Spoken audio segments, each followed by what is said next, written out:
Hey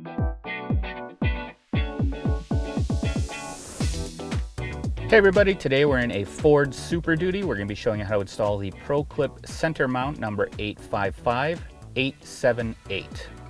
Now before we get started, there are a couple things we want to mention. First of all, this mount does use some double-sided tape. You'll see it as this blue covering in here. Now you want to peel that blue covering off before you attach the mount to the dash.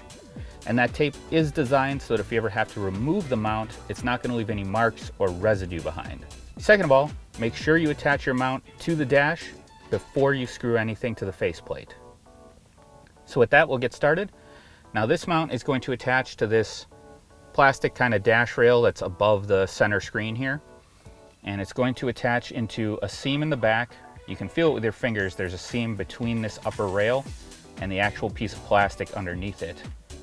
That's the first seam. And the second one is right under the front lip here. So to install, we're going to take the mount, we're going to take this back edge, and we're going to insert it into that seam we can feel right there.